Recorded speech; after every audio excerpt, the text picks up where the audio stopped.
You're watching Let's Chat. The fun people from Ruby Falls are here in the studio today, and today we're talking about cave critters and conservation. What an interesting topic to tie into Ruby Falls. Thank you for coming on, Jacqueline and Drew. Good to see you. Good to see you. So, animals, amphibians are actually in Ruby Falls, hopefully not falling on us. Talk to me about that. What exists? What's the bio situation in Sure. Ruby Falls? Well, Drew is really more of the expert. He can talk more about like the different types of salamanders and things like that that we have. Yeah, there's a good variety of different wildlife that exists in the cave. In the cave, down below. You know, a lot of this wildlife in itself, they can exist up on the surface and they can travel down in the caves. They can go back and forth. And then we have several examples too that live in the cave, and that's their true environment. If they were to exit out or no longer live in that condition, that's the only place that they can survive in. So tell us a little bit about what's down there. Salamanders? Our most famous, I would say, are the amphibians. We have several different types of salamander species.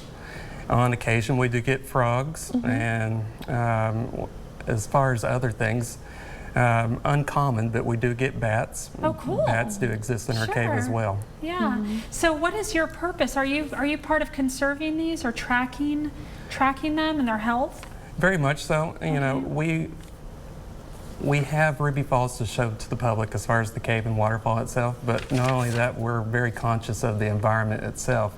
Not only on the surface up above the waterfall, but what's in our cave. Sure. And we want to monitor and keep track of what we have, and make sure that they have a sustainable life as well, where they call home. We talk a lot about the Tennessee watershed and the water here. We have people on the show to talk about the health of the water. How does that tie into what's taking place within Ruby Falls and the critters? When it comes to the watershed itself, just knowing what is up above the surface and what could be some situations in itself that, something to look out for and maintain the health and quality in itself. Just keeping an observation on, and if you need to make some changes, do so in order to make the ecosystem friendly.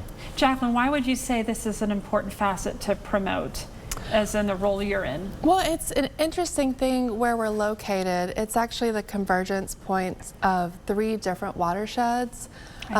So just being able to educate people on what watersheds are and how the health of, let's say, like the water that's above ground and how that slowly makes its way, especially in Lookout Mountain since it's made out of limestone, makes its way all through the cracks and crevices down in the cave, and that's what feeds the waterfall.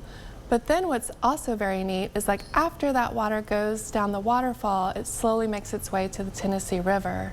So just sort of being able to step back to see that bigger ecology, that's such a cool thing that we get to educate people about. Is this a new program, sort of this new focus on this, or at least sharing it with the public? We just thought it would be a neat thing to share.